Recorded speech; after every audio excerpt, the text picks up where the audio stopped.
At exactly 2:13 a.m., a quiet downtown street in the United States was shattered by the distant scream of police sirens. An armored truck sat abandoned in the middle of the road, its rear doors hanging wide open. Bundles of cash were scattered across the wet asphalt, fluttering in the cold wind as rain began to fall. Tire marks cut sharply across the street, and near them, a single black glove lay forgotten beneath the flickering glow of a failing streetlight. Just a few feet away, a security guard lay tied up but still conscious, struggling desperately to reach his radio. His breathing was heavy, his hands shaking, knowing that whoever had done this had vanished only moments earlier. Inside a nearby bank vault room, a digital clock blinked 2:10 a.m. Only 3 minutes earlier, the perfect crime had still been in motion. This was no random robbery. It had been planned with military precision. Days before the heist, 4 criminals gathered inside a dimly lit warehouse on the edge of the city. Blueprints covered a metal table. Laptop screens glowed with the armored truck's route highlighted in red. One suspect monitored police scanner frequencies, while another carefully repainted a stolen delivery van that would later become their escape vehicle. Fake security uniforms hung neatly on a rack nearby. Their leader stood over the table, calm and focused, using a laser pointer to explain every step of the operation. Timing was everything. Every movement had been rehearsed. Zip ties, radios, burner phones, and stolen license plates were all laid out and ready. A drone had already flown over the bank parking lot days earlier, mapping camera blind spots and guard routines. But not everyone was confident. One member of the crew hesitated, clearly nervous. While weapons were placed on the table, he refused to carry one. That hesitation would later become the crack that shattered the entire plan. Before dawn, thick fog rolled across the bank's loading dock. The armored truck arrived right on schedule. Within seconds, the fake security team approached with absolute confidence. Their uniforms looked real, their body language convincing. At first glance, no one suspected anything. The real guard frowned in confusion. Then it happened. One of the criminals quietly pulled a weapon. The guard was restrained before he could react. Zip ties tightened around his wrists as the crew forced access to the vault loading area. A stolen access card slid through the reader, and the heavy vault door clicked open. Inside were stacks of cash, packed neatly inside reinforced crates. $9 million. A stopwatch started counting down. The criminals moved fast, stuffing duffel bags with bundles of cash, while their leader barked calm instructions through a radio. Everything was going according to plan, until one mistake changed everything. In the rush, one crew member accidentally dropped his phone. At the same moment, a passerby outside the bank noticed unusual movement near the loading dock. The walkie-talkie crackled with static.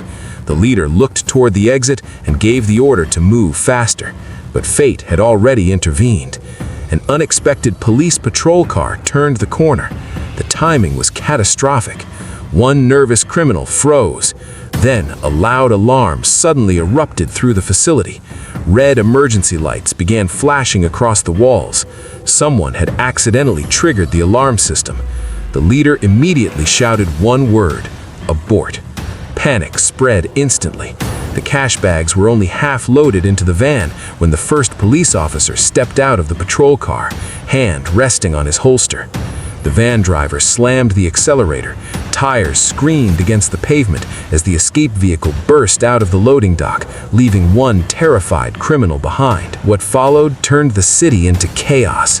The getaway van tore through downtown streets at dangerous speed, chased by multiplying sirens from every direction. During sharp turns, cash spilled from a partially open bag, leaving a trail of money behind them. Above, a police helicopter locked onto the fleeing van with a blinding spotlight.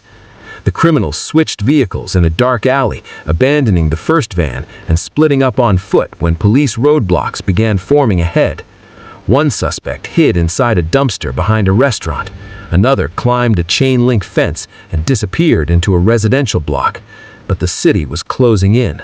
The abandoned armored truck became the center of a massive investigation. Detectives arrived before sunrise. Forensics teams photographed every inch of the scene, collecting fingerprints from the truck doors, the dropped glove, and the scattered cash straps. Then came the biggest break: the dropped phone. It was recovered near the vault entrance. Inside the police station, surveillance footage played repeatedly on monitors while detectives mapped the entire chase route across a whiteboard. Outside, reporters crowded the station entrance as the headline exploded nationwide: $9 million missing. The black glove became another critical clue. Its fibers matched material found inside the abandoned escape van. Soon after, stolen license plates were traced back to an industrial district warehouse. When police raided the location, they found blueprints, police scanners, fake uniforms, and cash wrappers left behind. The suspects were no longer ghosts. Mugshots began appearing across law enforcement databases. Police knocked on the first suspect's apartment door, only to find it empty. The room had been cleaned out in a hurry, but one small cash wrapper left on the floor confirmed they were close. Then, ATM footage gave investigators another lead. One suspect had made the reckless decision to withdraw money using marked bills. That single mistake unraveled everything. An informant secretly met detectives in a parking garage, revealing that the remaining criminals were now turning on each other. The missing cash was causing fractures inside the crew. Arguments erupted in motel rooms and safe houses. Trust was gone.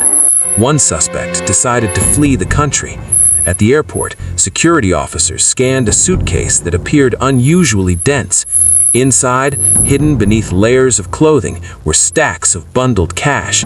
As police rushed toward the terminal, the suspect made a desperate run, but was tackled before reaching the gate.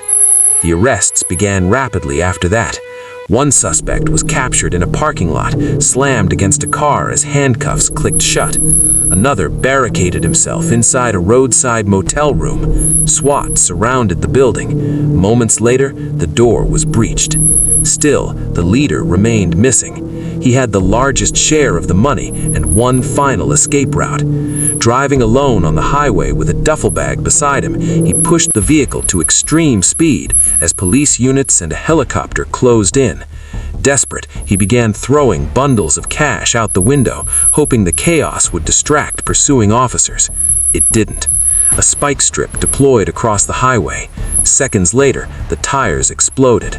The car spun violently across the road before grinding to a stop. Silence. The leader slowly stepped out of the wrecked vehicle, illuminated by police lights and the helicopter beam above. Officers aimed their weapons as he looked down at the duffel bag in his hand. Then he let it drop. The heist was over. In the aftermath, recovered cash was counted across long police tables under bright fluorescent lights. Detectives stood nearby, replaying every mistake that had brought the operation down. One dropped phone, one nervous accomplice, one unexpected patrol car. In court, the judge handed down lengthy prison sentences as media cameras flashed non-stop outside the courthouse. The city slowly returned to calm. But one final image remained on the detective's evidence board: a black glove, recovered from the very beginning. Inside the evidence bag, it seemed ordinary, yet detectives couldn't ignore one troubling detail. The DNA on the glove didn't match any of the arrested suspects, which meant one possibility still remained. Someone else had been there that night, and they were still out there.